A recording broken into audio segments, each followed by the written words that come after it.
got 'em all, bitch. Que esto sea...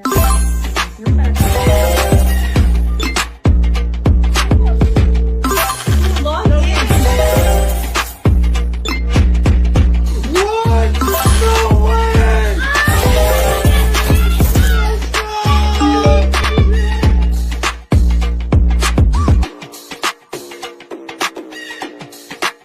Shouldn't break, but we don't know that for years. The padding is fairly thin, but it does the job admirably by creating a good seal around your head. However, there may be some of you with larger ears or oddly shaped ears that have an issue with the ANC microphones rubbing up against your pinna. If that's the case, again, just reseat. You should be fine unless you have a really close tragus and antitragus. That's it. The wider band accommodates more head sizes than before, and the extra padding on the top means these will be more comfortable for longer listening sessions. Given that the mass of over 200 grams is reasonable, but not, neck-breaking. The Sennheiser Momentum Wireless 4, on the other hand, is quite a bit different. They do not fold. Instead, they have two swiveling yokes that can be laid flat in a carrying case. The ear cups of the Sennheiser Momentum 4 Wireless are quite a bit deeper than those of the Sony WH-1000 XM6. However, the gap in between the pads is a fair bit smaller, so if you have larger ears, that's something to consider. The band itself is covered in a fabric and also has a little bit more give on the top. You can pull these out, and don't worry, these are my personal pair.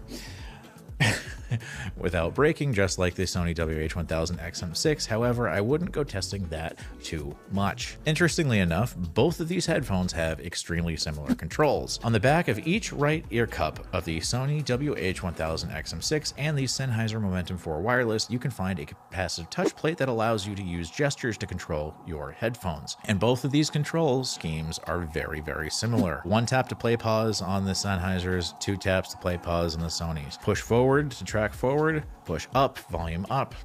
You get the idea. The main difference, however, is that you can cup your hand over the right ear cup in order to trigger the pass-through mode. For the Sennheiser, you just tap twice. Conclusion? This one's a push. It depends on your personal taste. Personally, I don't see a huge difference between the two headphones. However, the big thing that people are going to get frustrated about is the pads. Now, while there's no proof that the thinner padding on the Sony WH-1000 XM6 is going to be an issue in the long term, it's possible because of the chassis sticking out a little bit further. When you put these headphones on and you tighten them on your head, it doesn't leave a lot of gap, especially for those of you wearing glasses. I measured this from a brand new pair by about 8 millimeters in between the plastic chassis and my head, but that's going to vary depending on pressure for you. It's also going to vary if the viscoelastic foam on the inside of the pads relaxes a little bit, and that might be the source of some issues. Then if you were to look at the Sennheiser Momentum 4 Wireless, well, look at the difference. Yeah, a lot more padding visible, eh?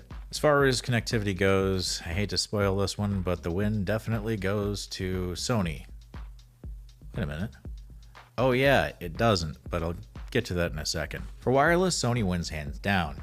Not only does it give you LE audio and LC3, but it also comes with LDAC in 330, 660, and 990 kilobits per second transfer rates. The Sennheiser Momentum 4 Wireless, on the other hand, does, well, it doesn't.